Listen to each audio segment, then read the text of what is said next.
It started as a whisper, a rumor spreading among soldiers stationed in Iraq. At first, it was nothing more than the kind of talk that circulates late at night on military bases. Stories passed between those who had seen too much and slept too little. But then the stories became harder to ignore. Reports of strange lights moving in impossible patterns over the desert.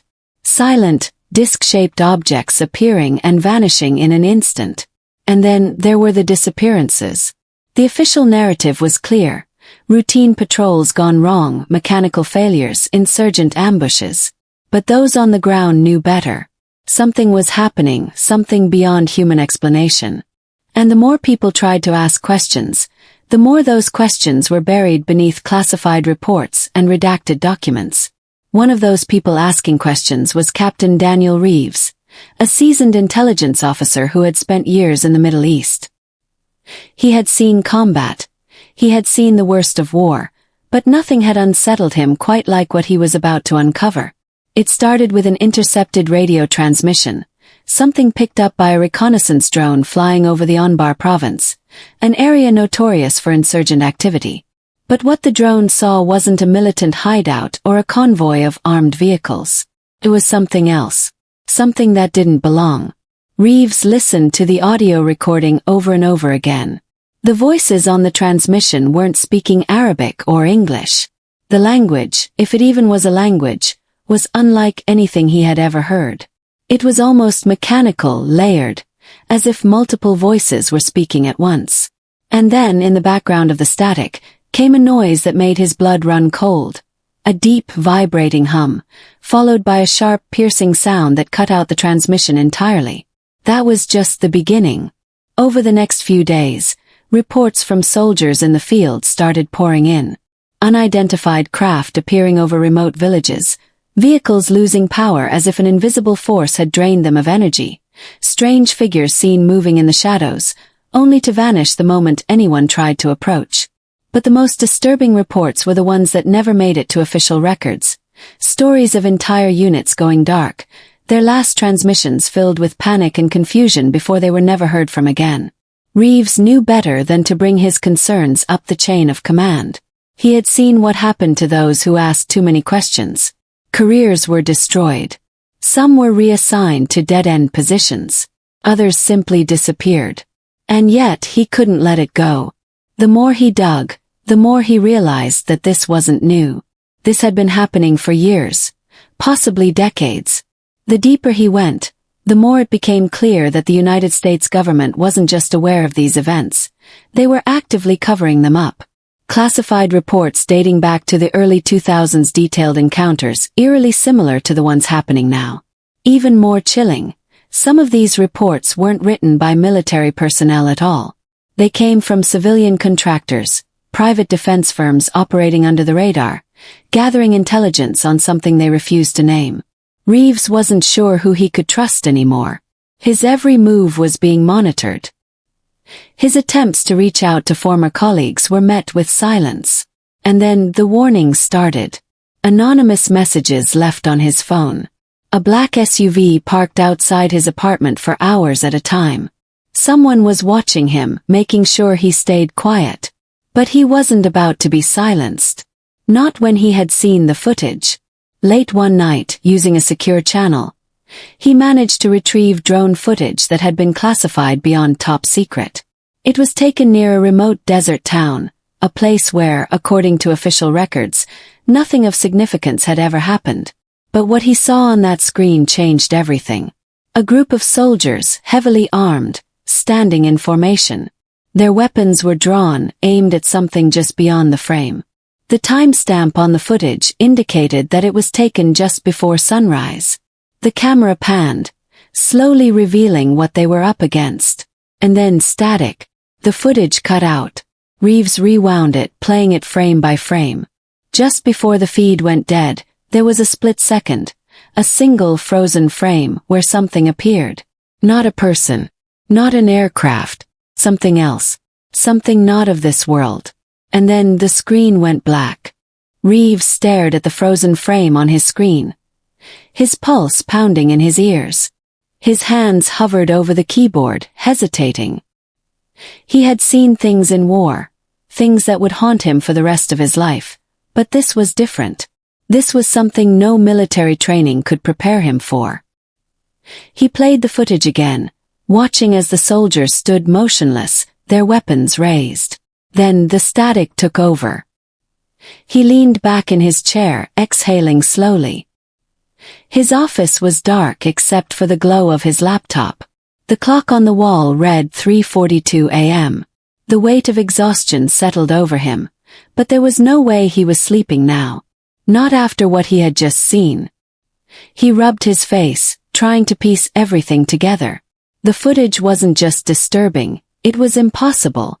The frame he had captured showed something humanoid, but its features were blurred, distorted, as if it wasn't fully in this reality. The way the pixels stretched around it made it look like the camera itself had struggled to process its form. He zoomed in, but no amount of enhancement could make the image clearer. It was there, but at the same time it wasn't. A chill ran down his spine. Reeves wasn't the kind of man who jumped to conclusions. He had spent years in intelligence, breaking down enemy movements, analyzing threats, making sense of chaos. But this didn't fit into any known threat profile. It didn't match any technology they were aware of. Not Russian, not Chinese, not insurgent warfare. And that's what scared him the most. He reached for his coffee cup, only to realize it was empty. With a frustrated sigh, he pushed back from his desk and made his way to the small kitchenette in his apartment. As he filled the cup, his mind kept replaying the footage. Who else knew about this? Someone had tried to bury it. The video was classified at a level even he wasn't supposed to have access to. He had only managed to get it through an old backdoor login, a trick he had learned from another analyst years ago. If he had it now, then someone somewhere was probably getting an alert. He was running out of time. The next move had to be careful. He couldn't just start asking questions outright. He needed to find someone who had been there, one of the soldiers in the footage. That was the only way to get answers. Reeves pulled up the mission logs from the night the footage was recorded. Most of the names were redacted, but one stood out. Sergeant Matthew Klein. He had been part of the patrol team in the area. According to records, Klein had been honorably discharged just weeks after the footage was taken. That alone was strange. A sudden discharge, no explanation. Smelled like a cover-up. Reeves opened another browser and started searching. It didn't take long to find Klein. He was back in the States, living in a small town in Colorado. No social media presence, no job listed. Just a last known address buried in an old personnel file. This was it. His only lead. Reeves grabbed his jacket and stuffed his laptop into his bag. If Klein was the key to understanding what had happened that night, then he had to get to him before someone else did. As he stepped out into the cold night air, he had the uneasy feeling that he was already being watched. The drive to Colorado was long and tense. Reeves kept checking his mirrors, half expecting to see an unmarked SUV tailing him, but the road remained empty. When he finally pulled up to Klein's house, it was just past noon. The place looked run down, the kind of home that belonged to someone who didn't want to be found. The front yard was overgrown, and the paint on the shutters was peeling. Reeves killed the engine and sat there for a moment, debating his approach. He couldn't just walk up and ask about classified military footage. If Klein was paranoid, and he had every reason to be, he wouldn't talk easily. Taking a deep breath, he stepped out of the car and walked up to the door. He knocked once, then twice. Silence. After a moment he heard movement inside. Someone was behind the door, hesitating. Matthew Klein. Reeves called out. I just want to talk. Another pause.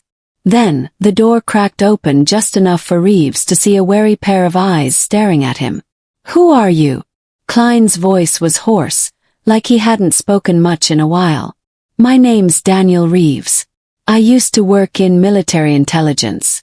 Klein didn't respond right away. His eyes flicked past Reeves, scanning the street. I don't talk about that, he muttered, starting to close the door. Reeves reacted fast, pressing his hand against it. I saw the footage. That made Klein freeze. His grip on the door tightened. What footage? You know which one, Reeves said. The one from on-bar. The patrol. The thing that wasn't supposed to be there. Klein's face drained of color. He swallowed hard, stepping back slightly. You shouldn't have seen that. Maybe not, Reeves admitted. But I did. And now I need to know the truth. Klein hesitated. For a second, it looked like he was going to shut the door in Reeves' face. But then, with a reluctant sigh, he stepped aside.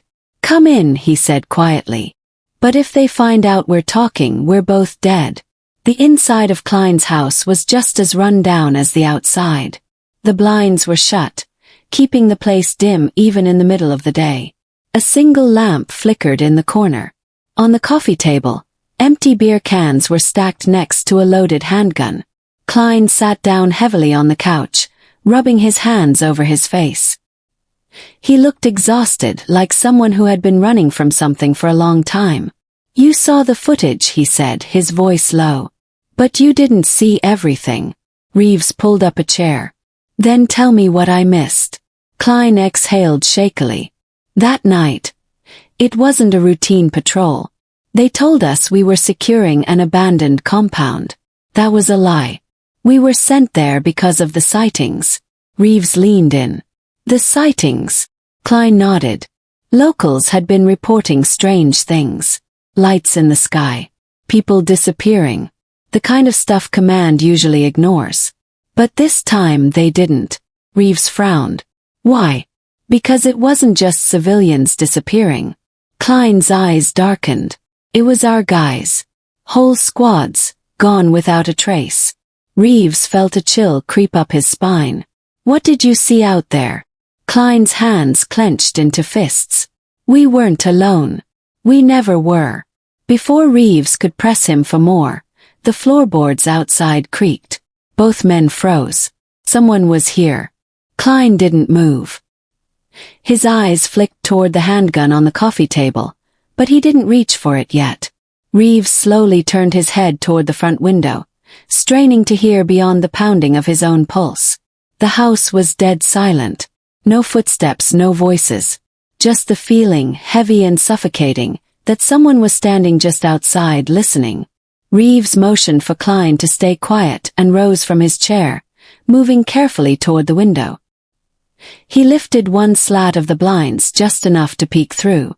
The street looked empty. No cars. No movement. But something wasn't right. Then he saw it. A black SUV parked a few houses down, engine running, its tinted windows revealing nothing. Reeves stepped back, his jaw tightening. He'd seen this before. This wasn't just surveillance. This was a warning. They found me, Klein whispered. His face was pale, his body rigid with fear. Reeves turned back to him. How long have they been watching you? Klein shook his head. I don't know. Sometimes I think they've been here since I got back. But lately, it's been worse. He swallowed hard. I wake up in the middle of the night, and I know someone's in the house. I hear them. Reeves felt a shiver crawl up his spine. Klein ran a hand through his unkempt hair. At first I thought I was losing it. But I started leaving things in certain places, setting traps. I'd wake up and they'd be moved. Doors I locked would be unlocked. The power would go out at random times. They want me to know they're watching. Reeves clenched his fists. He had been in intelligence long enough to know psychological warfare when he saw it. Someone was trying to break Klein, push him to the edge so that when he finally cracked, no one would believe anything he said. I need to know everything, Reeves said. Whatever happened that night, whatever you saw, it's the reason they're trying to silence you. Klein hesitated, his fingers drumming anxiously against his knee. Then, after a long moment, he let out a breath. The patrol was supposed to be a sweep of an abandoned compound, he said. They told us it was a known smuggling route, that insurgents had been spotted there. But when we arrived, the place was empty. No tracks, no signs of movement. It was too quiet. Reeves listened carefully. We split up into two teams. My team moved toward the main building while the others checked the perimeter. That's when we started losing comms. Klein rubbed the back of his neck, as if just talking about it made his skin crawl. Our radios started picking up interference. Static, strange noises. Then we heard something else. It sounded like, he hesitated, like whispers. But not in any language I'd ever heard. Reeves felt his stomach tighten. Then one of the guys, Carter, he just stopped. Like he was frozen. His eyes were wide, his mouth slightly open, like he was trying to say something, but nothing came out. Klein swallowed. I tried shaking him, yelling at him, but he wouldn't respond. Then the others started shouting.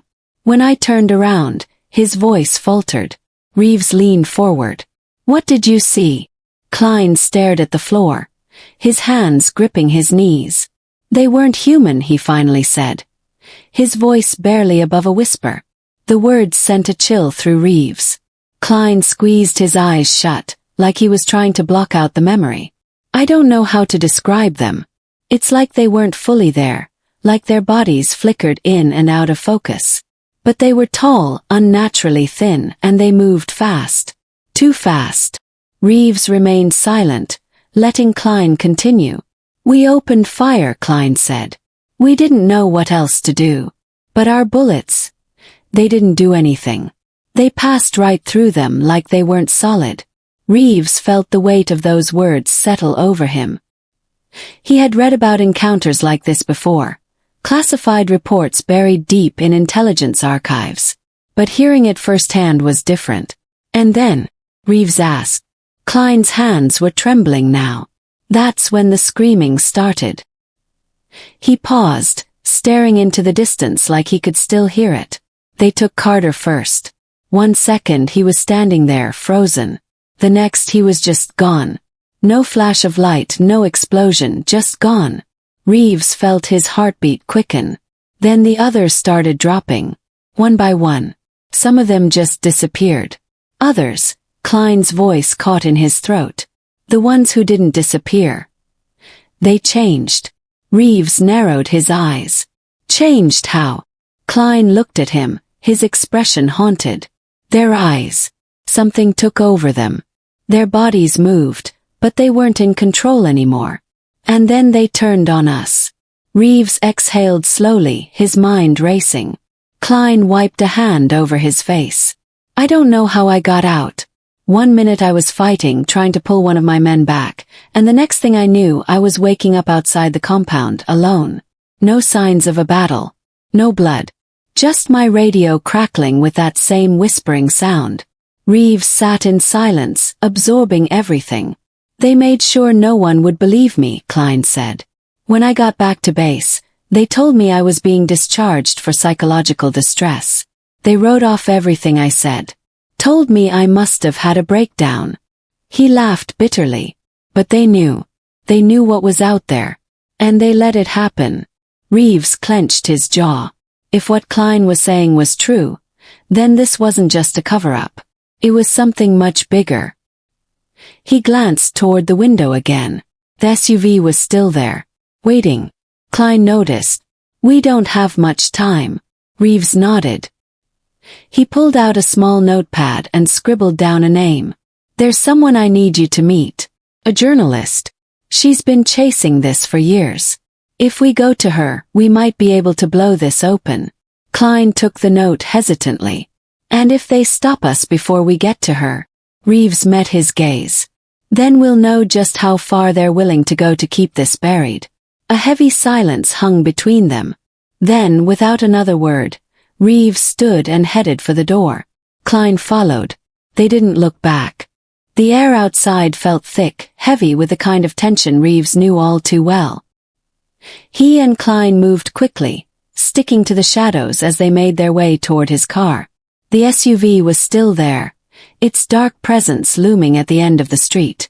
The engine idled, a faint hum cutting through the silence.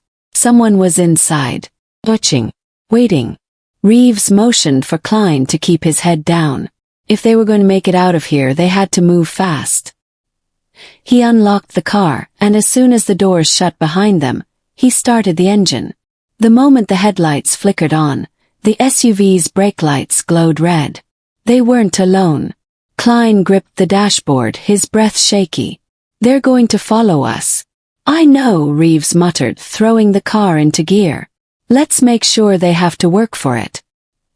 He pulled away from the curb, driving at a steady pace, watching the SUV in the rearview mirror. It hesitated for a moment, then started moving. Not aggressively, not in a rush, just close enough to let them know it was there. Klein glanced over his shoulder. They're not even trying to hide it. They don't need to, Reeves said. They want us to know we're being watched. It's a scare tactic. Klein exhaled sharply. It's working. Reeves took a sudden turn down a side street, then another, weaving through the quiet roads of the small town. The SUV stayed with them, never closing in but never falling too far behind. They're waiting for us to slip up, Reeves murmured. Klein gritted his teeth. What happens if we do? Reeves didn't answer. He already knew the answer. If whoever was in that SUV wanted to stop them, they wouldn't need to follow for long. He tightened his grip on the wheel and made a split-second decision. Instead of heading toward the main highway, he veered onto an old back road leading into the outskirts of town. The SUV hesitated at the turn, then followed. Where are we going? Klein asked. Somewhere they won't expect. The road was rough, barely maintained, stretching into the empty fields beyond the town. There were no streetlights, just the dim glow of the moon above. The SUV's headlights grew sharper in the rearview mirror. Then, suddenly they turned off. Reeves felt his stomach drop. Hold on. A second later, the SUV sped up. Klein cursed, bracing himself. They're coming. Reeves floored the gas pedal, the tires kicking up dust and gravel as the car surged forward. The SUV was closing the distance fast, moving with a kind of precision that told Reeves these weren't just government spooks. They were professionals. The road ahead twisted into a sharp turn, and Reeves barely had time to react. He yanked the wheel to the left, the car skidding dangerously close to the edge of a small ravine before he regained control. The SUV didn't slow down. They're trying to run us off the road, Klein shouted. Reeves gritted his teeth. Not if I run them off first. He jerked the wheel again, cutting hard to the right just as the SUV tried to flank them. Their front bumper clipped the side of Reeves' car, metal screeching against metal. Then, out of nowhere, the SUV's headlights flickered wildly. Static burst through Reeves' radio, a sharp, piercing noise that made his ears ring. The car's dashboard lights glitched, the engine sputtering for a fraction of a second. Then everything went dark. The headlights, the dashboard, radio. The car lost power mid-drive. Reeves slammed the brakes, but nothing responded. The steering locked up. Panic surged through him. Then the SUV passed them. But it wasn't right. It wasn't driving anymore. It was floating. Klein gasped. What the hell is that? The SUV lifted off the ground, rising several feet into the air as if pulled by an unseen force. Its tires spun uselessly, the engine howling in protest. Then just like that it vanished. No explosion. No sound. Just gone.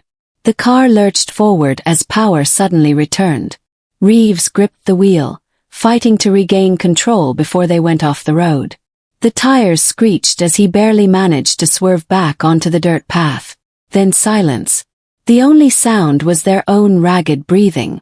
Klein was gripping the seat so tightly his knuckles were white. That didn't just happen. That didn't just. Reeves swallowed hard, forcing himself to stay calm. He had seen strange things in his line of work, but nothing like that. Nothing that defied the very laws of physics. We need to keep moving, he said, his voice steadier than he felt. Whatever that was, it wasn't meant for us. Klein turned to him, eyes wide. Then who was it meant for? Reeves didn't answer. He didn't have to. They both knew the real question. Who, or what was controlling it? They drove in silence for another 20 minutes, neither of them speaking, both lost in their own thoughts. Finally, Klein broke the quiet. The journalist you mentioned. She's really going to believe us? Reeves kept his eyes on the road. She already knows more than we do. Klein let out a shaky breath. Then I hope she's ready for this. Reeves pressed harder on the gas. Because whatever they had just witnessed, whatever had taken that SUV, one thing was clear. This wasn't just a cover-up. It was something far worse. The road stretched endlessly ahead, swallowed by the darkness of the desert. Reeves kept his grip tight on the wheel, forcing himself to focus despite the chaos still spinning in his mind. He had spent years uncovering secrets, but nothing had prepared him for this. What they had just seen, what had just happened, defied everything he understood about the world. Beside him, Klein sat rigid, his fingers gripping the torn fabric of the passenger seat. His breathing had slowed, but he was still shaken. The silence between them was thick, filled with unspoken questions neither of them knew how to ask. Then the radio crackled. It wasn't music. It wasn't static. It was something else. Voice. Faint at first, like a whisper traveling through empty space. You shouldn't have seen that. Reeves felt a chill run down his spine. His hand moved instinctively to the volume knob, but before he could touch it, the voice continued. They're already coming. Klein jerked upright. Who is that? Reeves didn't answer. His gut told him this wasn't a normal radio transmission. This was something else. Something watching. Then, as suddenly as it started, the voice cut out. The radio went dead. A heavy silence followed. Reeves exhaled slowly. We need to get to her. Now. He pushed the gas pedal harder, the speedometer climbing. The journalist, Rachel Monroe, was their only shot at making sense of this. If anyone had pieces of this puzzle, it was her. But just as he thought that, the GPS flickered. The map glitched, shifting erratically before the screen went black. Are you kidding me? Klein muttered, hitting the screen with the side of his fist. We're flying blind now. Reeves didn't reply. He had a sinking feeling they weren't just being followed, they were being controlled. He drove for another mile before he saw the headlights. Not from behind, from up ahead. Two vehicles were parked across the road, blocking their path. Black SUVs, identical to the one that had vanished earlier. Reeves slowed the car, his mind racing. There was no way around them. Klein shifted nervously. Turn around. Reeves reached for the gear shift. Then the floodlights switched on, blinding them. Klein flinched, shielding his eyes. Reeves barely had time to react before the doors of the SUVs swung open. Figures stepped out. Dressed in black. No insignias. No markings. Just shadows against the blinding white light. Reeves' instincts screamed at him to move, but before he could, the air around them changed. A high-pitched ringing filled his ears, vibrating through his skull. Klein groaned, clutching his head. Then, just beyond the light, something else moved. Not a person. Something taller. Something wrong.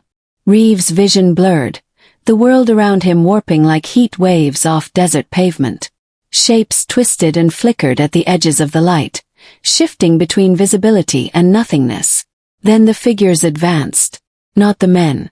The others. Klein gasped. No, no, no, no. We have to go. We have to. Before he could finish, the car doors unlocked on their own. Blick, blick, blick. All four of them. Reeves felt his breath catch in his throat. They weren't just being followed. They were being invited. And whoever, or whatever, was inviting them didn't plan on letting them leave. Reeves' pulse pounded in his ears. The air inside the car felt heavier, charged with something unnatural. Klein's panicked breaths filled the silence as the figures moved closer, their forms distorting like a mirage shifting in and out of reality. The SUV's headlights painted them in a harsh glow, but their shapes didn't make sense. Tall, elongated, flickering at the edges like static on a dying screen. Then the ringing in Reeves' head stopped. Everything fell completely, unnaturally silent. Klein's mouth moved, but no sound came out. The wind had died. The distant hum of insects was gone. Even the pounding of Reeves' own heartbeat seemed muffled, like he had been pulled into a vacuum where time itself was bending. The figures were just feet from the car now. Then a voice. But it wasn't coming from outside. It was inside his head. You were not meant to see. The words weren't spoken, yet Reeves felt them press against his mind, as if something was reaching inside, turning through his thoughts like pages in a book. The air thickened around him, and suddenly, memories flooded his vision. Flashes of documents, classified reports, grainy footage of aircraft moving in ways that should be impossible. Reeves had spent years chasing the truth, but now it felt as if the truth was chasing him. A new memory surfaced, one he didn't recognize. Desert base. A hidden chamber. An underground vault filled with wreckage that wasn't human-made. Then a glimpse of something else. Something alive. He gasped, snapping back to reality as Klein grabbed his arm. His voice finally breaking through. Reeves! Move! Reeves didn't think. He slammed the car into reverse, the tires spinning as they shot backward. The figures didn't flinch. The headlights passed over them, and for the briefest second, Reeves saw their true forms. Not people. Not human. Their skin shimmered like liquid metal, their eyes black voids that seemed to pull at reality itself. Then, in the blink of an eye, they were gone. Reeves spun the wheel, turning the car back onto the road. The SUVs that had blocked them were empty now, as if the men who had stepped out had never existed. The road stretched ahead, untouched. The only proof that anything had happened was the lingering static in Reeves' ears and the way Klein was shaking beside him. For miles they didn't speak. Finally, Klein whispered, "Did you see them?" Reeves nodded. Klein exhaled shakily. "I don't think they were supposed to let us go." Reeves didn't answer. Because deep down he knew Klein was right. This wasn't an escape. This was a warning. They had been allowed to leave, but not because they had outrun anything. Because something had decided to let them go. And that meant, somewhere watching from the dark, there was something far worse waiting. The road stretched ahead, empty and silent, but Reeves couldn't shake the feeling that they were still being watched. The weight of what they had seen, what had been shown to them, pressed against his chest like an anchor. Klein hadn't spoken in a while. He just sat there, staring out the window, eyes flicking to the sky every few moments, as if expecting something to appear. The desert around them was endless, swallowing up the headlights in all directions. It should have felt freeing, like they had escaped something impossible, but Reeves knew better. This wasn't over. It never had been. After what felt like hours, the glow of a distant city appeared on the horizon.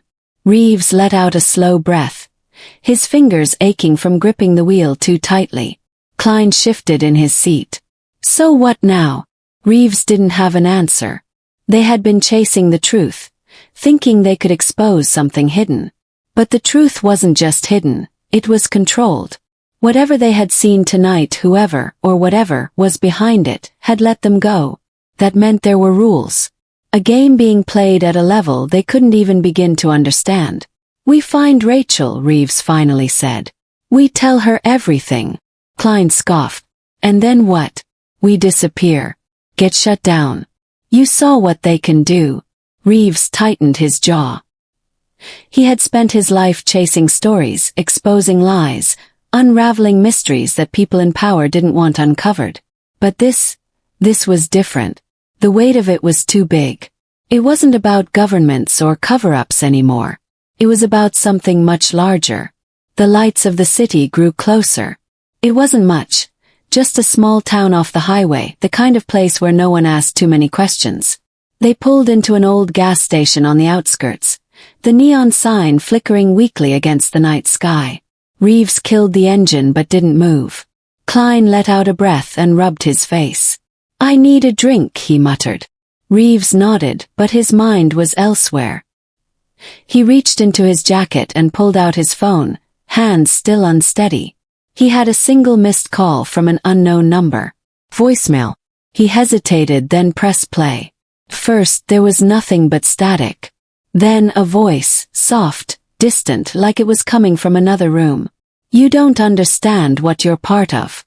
Reeves swallowed hard. The voice was familiar. Too familiar. It was his own. The message ended. A shiver ran down his spine. He glanced at Klein, but Klein was already walking toward the small convenience store, oblivious to what Reeves had just heard. Reeves stared at his phone, fingers hovering over the screen. He played the message again. The same static, the same voice. His voice. His mind raced. When had he made this recording? He hadn't. Not that he remembered. But that was the problem, wasn't it? He thought back to the moment when the figures had spoken to him. Not with words, but inside his head. Had they done something else? Planted something? Changed something? He gritted his teeth, trying to stay grounded. He had to focus. One thing at a time. Get to Rachel. Tell her everything. He shoved the phone back into his pocket and stepped out of the car. The night air was cooler now, but it did nothing to settle the unease crawling under his skin. Inside, Klein was already at the counter, paying for a bottle of whiskey. The cashier barely looked up, too busy flipping through a magazine. Reeves wandered toward the back of the store, past rows of dusty shelves stocked with canned goods and outdated snacks. A small TV sat on a corner shelf, the screen glowing with a late-night news broadcast. His breath caught in his throat. Grainy footage filled the screen. Military trucks, high-ranking officials, a secured perimeter in the middle of the desert. The headlines scrolled across the bottom. Unexplained incident in Iraq. Government remains silent. Reeves stepped closer, the reporter's voice barely cutting through the static. Sources claim unusual activity near classified sites, but officials have refused to comment. Eyewitnesses report unexplained aerial phenomena, though the government has dismissed these claims as misinformation. The screen flickered. For half a second a different image appeared. Not a news broadcast. Not official footage. Face. Distorted. Staring directly at him. Then just as quickly it was gone. The news report continued as if nothing had happened. Reeves felt the blood drain from his face. Klein walked up beside him, unscrewing the whiskey bottle. "You good?" Reeves forced himself to breathe. He nodded, but the truth was nothing was okay. The story wasn't over. It was just beginning.